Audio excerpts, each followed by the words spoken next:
Hello guys, အားလုံးပဲမင်္ဂလာပါရှင်ဒီနေ့မှာတော့တစ်ဖက်လူကဘာပြောချင်နေလဲပေါ့နော်ခလတ်တလေးရဲ့တစ်ဖက်လူကဘာပြောချင်နေလဲဆိုတာလေးဦးကြည့်ပေးမယ်နော်သူဘာပြောချင်နေလဲသူဘာပြောချင်နေလဲ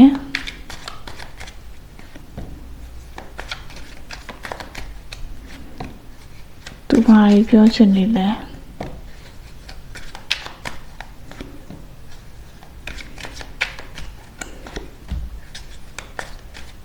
Okay.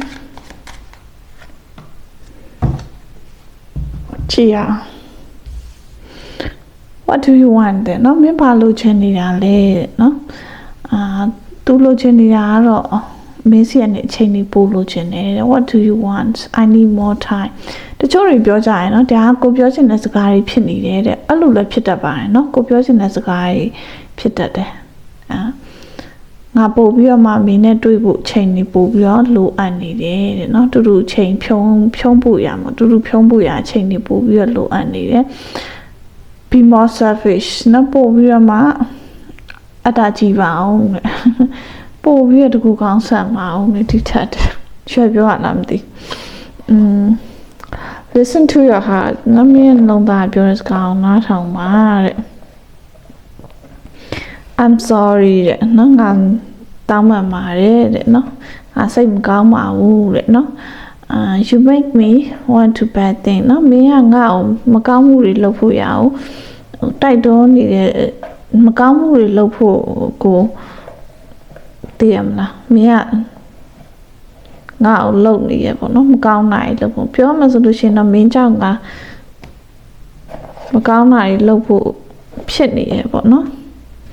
အဲ့လိုမျိုးပြောထားတယ်သူက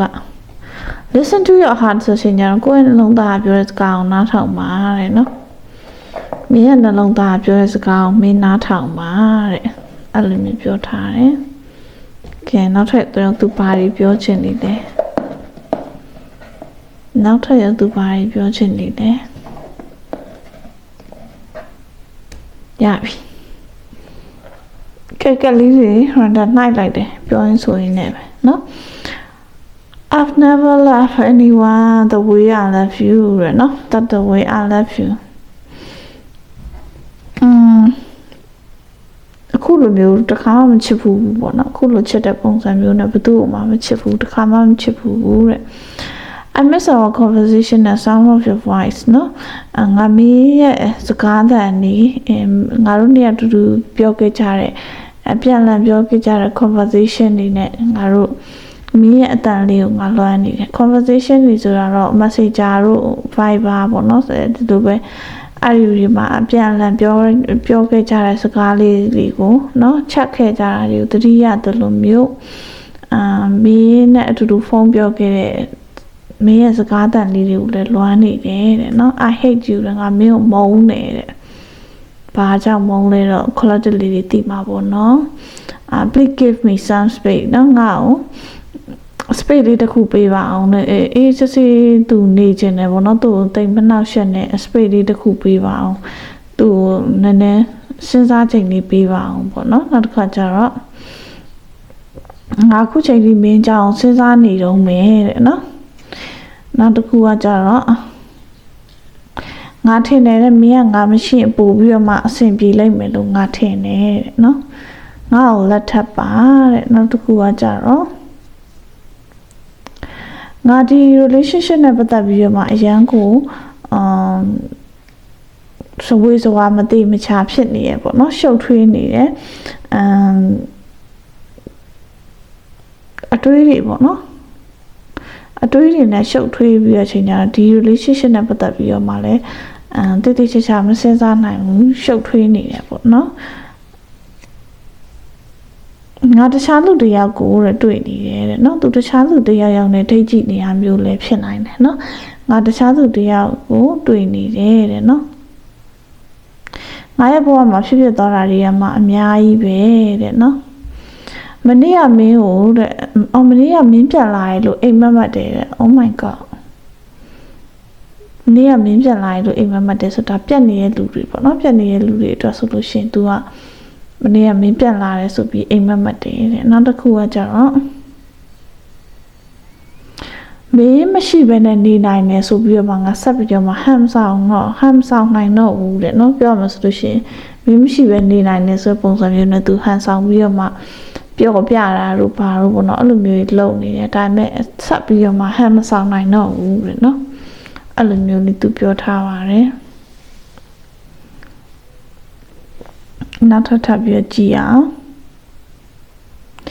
ငါတို့ညလမ်းခွဲလိုက်တာတော့တဲ့အကောင်းဆုံးလို့ပဲထင်တယ်တဲ့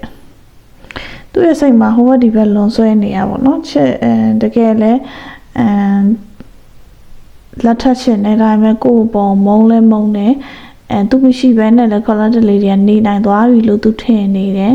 သူ့ကိုလည်းလက်ထပ်စီခြင်းနဲ့ဒါပေမဲ့ငါတို့နှစ်ယောက်သူတို့နှစ်ယောက်ပေါ့နော်ငါတို့နှစ်ယောက်အကြောင်းစဉ်းစားလိုက်လို့ရှိရင်လည်း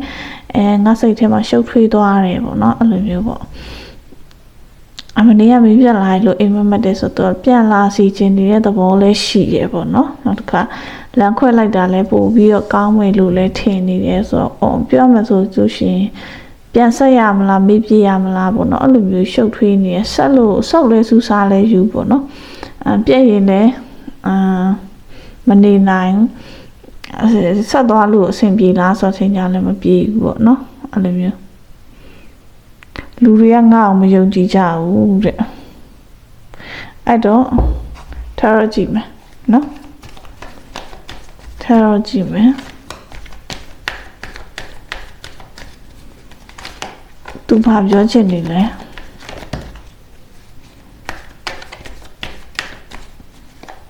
ဒီစကားဒီမှာသူပြောသွားတဲ့စကားအတိုင်းပဲပေါ့နော်သူမရှိတဲ့မင်းကတယောက်ထဲတောက်ပနေတယ်ဆိုတော့အထိပ္ပယ်မျိုးတက်ရောက်တယ်နော်သူမရှိတဲ့မင်းကတယောက်ထဲပြီးပြေဆုံးနေတယ်ဆိုတဲ့သဘောကိုတက်ရောက်ပြီးသူ့မှာတိတ်ငယ်စိတ်လေးတွေတော့အားမလို့အားမရဖြစ်တာလို့ပေါ့နော်အဲ့လိုမျိုးလေးဖြစ်နေတယ်နော်မင်းမရှိသူမရှိပဲလဲမင်းအဆင်ပြေရဆိုရှင်ညာအဲ့ဒါလေးကိုလည်းသူစိတ်မကောင်းဖြစ်နေတယ်ပေါ့နော်ပြီးတော့ collected လေးတွေကခြေမိုးတယ်တဲ့နော်ခြေမိုးကလေးဆိုခြေမိုးနေတတ်တယ်လို့သူပြောချင်တယ်မင်းကခြေမိုးနေတာပဲတဲ့ငါမရှိလည်းပဲနေနိုင်နေတယ်မင်းကခြေမိုးနေတာပဲတဲ့တူတူပါပဲတော့ဒီစာသားရည်နဲ့တူတူပဲเนาะဒီ relationship ကိုပြတ်ဆဲလိုက်ရတဲ့အတွက်ကြောင့်မလို့သူအနေနဲ့ဝမ်းနေနေတယ်ပေါ့เนาะဆုံးရှုံးသွားပြီကျန်တဲ့ပြီးသွားပြီလို့ခံစားရပြီးအချိန်ကျတော့ဝမ်းနေနေရမျိုးပေါ့เนาะဒီလူတယောက်ကိုလက်လွတ်ဆုံးရှုံးခံလိုက်ရတာလေသူမှာဝမ်းနေနေတယ်မဆုံးရှုံးတချို့တွေကြတော့အဲ့လောက်ကြီးထိတော့မပြတ်သေးဘူးဒါပေမဲ့သူကြိုပြီးတော့မှဝမ်းနေနေအဲ့လိုမျိုးအနေထားမျိုးတကယ်တမ်းအဆင်ပြေစရာလမ်းနေတော့အဆင်ပြေစရာအကြောင်းတွေတော့ရှိတယ်ဒါပေမဲ့ तू ကမဖြစ်နိုင်တော့ဘူးဆိုပြီး तू ကလက်လျှော့ခြင်းနေတကယ်တမ်းကျတော့အဲ့လိုမဟုတ်သူကအဲ့လိုမျိုးပေါ့နော်ပြန်လဲအဆင်ပြေခြင်းနဲ့သို့တော့အဆင်မပြေနိုင်ဘူးဆိုတာကိုလည်းသိနေတဲ့အတွက်ကြောင့်မို့လို့တော်ပါပြီမဆက်တော့ပါဘူးဆိုပြီးတော့ကြောခိုင်းလိုက်တာပေါ့နော်ကြောခိုင်းလိုက်တာမျိုးလေးတွေတွေ့တယ်ချီရဆိုသူတဲခွဲနေတယ်နော်သူမင်းနဲ့ပတ်သက်ပြီးတော့မှခံစားနေရတယ်အသေးခွဲနေတယ်အဝေးရပဲမျိုးအဝေးတနေရပဲမျိုးမျောကြည့်နေနော်သူကလည်းသူတယောက်ထဲနေတယ်ဆိုလို့ရှိရင်တော့အဆင်ပြေတယ်သူမှလည်းနှစ်ယောက်ပေါင်းစည်းဖို့ရတချို့တွေဆိုလို့ရှိရင်ပတ်စံအခက်ခဲတွေပါပေါ့နော်အဲ့လိုတွေပါရှိတယ်နှစ်ယောက်ပေါင်းစည်းဖို့ရသူတကူစားအတွက်တော့သူအဆင်ပြေတယ်ဒါပေမဲ့နှစ်ယောက်ပေါင်းစည်းမယ်ဆိုလို့ရှိရင်တော့အဆင်မပြေဘူးပေါ့နော်အဲ့လိုမျိုးဆိုတော့အဝေးရပဲကိုယ်ငေးကြည့်နေရပေါ့နော်ကိုကလည်းတယောက်ထဲတောက်ပါနဲ့ကိုဘွားနဲ့ကိုအဆင်ပြေနေတယ်သူကလည်းကိုလောက်ကြီးအဆင်ပြေတာမဟုတ်ပေမဲ့သူလည်းအဆင်ပြေရပေါ့နော်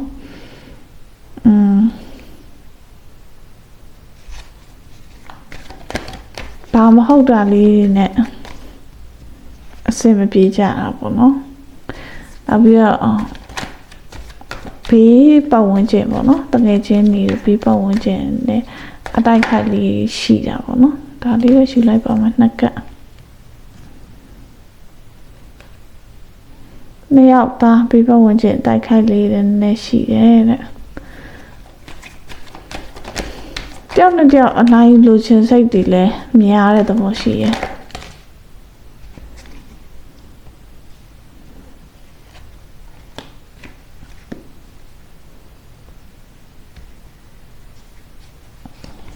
မာနာချင်းပြိုင်နေရမျိုး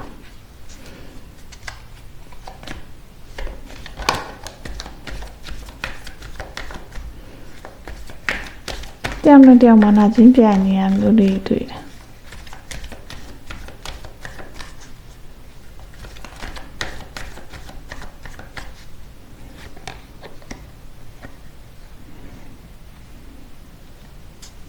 Empress နဲ့ Emperor နေရလောလေလိုက်ဖက်ညီရဲ့အချက်လေးရလဲတွားတူနေတယ်အဲ့လိုမျိုးလေးဖြစ်နေကြတော့အဆင်မပြေကြဘူးပေါ့နော်လိုက်ဖက်ညီရဲ့အချက်လေးရလဲတွားတူနေတယ်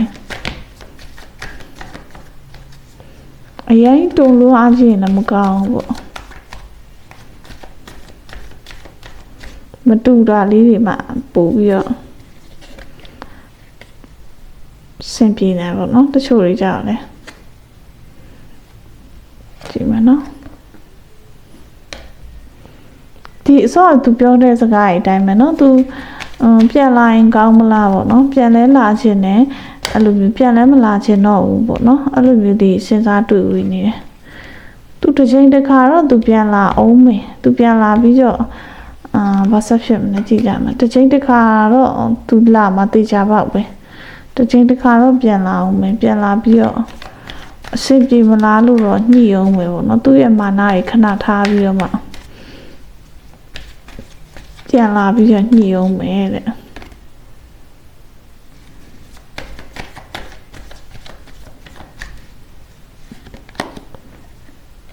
ဒါမှခေါ်တဲ့လေးတွေကလေအရင်ကပြဿနာတွေကိုပဲပြန်တွေးနေ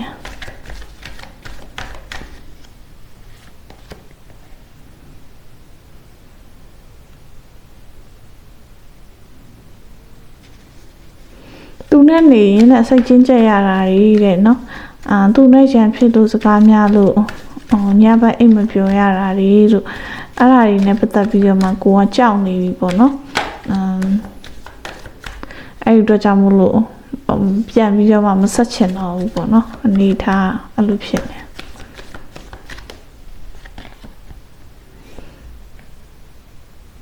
တော့ပြန်လာမှာတော့ပြန်ခဏခဏပြန်လာပြီးကိုပြန်ကမ်းလာမှာ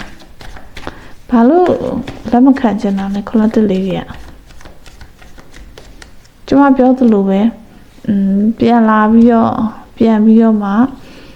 ကိုချုပ်ချယ်တာတွေကိုမခံချင်တာလားဒီမှာပြန်အစီပြေမယ်လို့တွေ့တယ်ပြန်အစီပြေမယ်လို့တော့တွေ့တယ်တော့လက်ခံလိုက်ပါတစ်ခါနှစ်ခါသုံးခါသူပြန်လာတယ်ဆိုလို့ရှိရင်ခလတ်တလေးတွေပြန်ပြီးတော့စင်ပြေသွားကြပါပါသူ့ဘက်ကရှော့ခဲ့တယ်ဆိုရင်ပေါ့နော်ဒီထက်ကလူမျိုးသူ့ဘက်ကရှော့ခဲ့တယ်ဆိုလို့ရှိရင်တော့လက်ခံလိုက်ပါကြက်မရှော့ဘူးဆိုလို့ရှိရင်တော့လေဒီတိုင်းပဲကိုနေတဲ့အခုနေတဲ့အတိုင်းပဲဆက်သွားပေါ့နော်ထူးစောကပ်လေးနဲ့ကြာကတ်တရပြောင်းမြနေတော့တဲရဖြစ်ကုန်ပြီအဲ့တော့ကဲပြန်အဆင်ပြေကြမယ်လို့တွေးပါတယ်ရှင်နော်ခလတ်တလေးတွေပြန်အဆင်ပြေပြမယ်လို့တွေးတယ်အဲ့တော့ဒီ energy လေးကို claim လုပ်ပါနော်နောက်ဆုံးမှဒီမှာထူးစောကပ်လေးပြန်အဆင်ပြေမှာတဲ့အဲ့လိုမျိုးပြောထားတယ်နော်သူတစ်ခါနှစ်ခါသုံးခါပြန်ချော့ရခါကျရင်ခလတ်တလေးတွေပြန်ပါသွားအောင်ပါပဲနော်energy ဟိုဘက်ဒီဘက်ဖြစ်ပြီးတော့မှကိုကပြန်ပြီးဆက်ရတဲ့လူဖြစ်တယ်ဆိုလို့ရှိရင်လည်းနှစ်ယောက်သူပြန်ပါလာအောင်မှာပဲပေါ့နော်အဲ့တော့နှစ်ယောက်ကတော့ပြန်ပြီးတော့မှကြိုက်ကြမယ်ဆိုတဲ့အနေအထားမျိုးလေးရှိတယ်နော်ကဲအဲ့တော့ reading လေးကတော့ဒီလောက်ပါပဲเนาะအားလုံးပဲ bye bye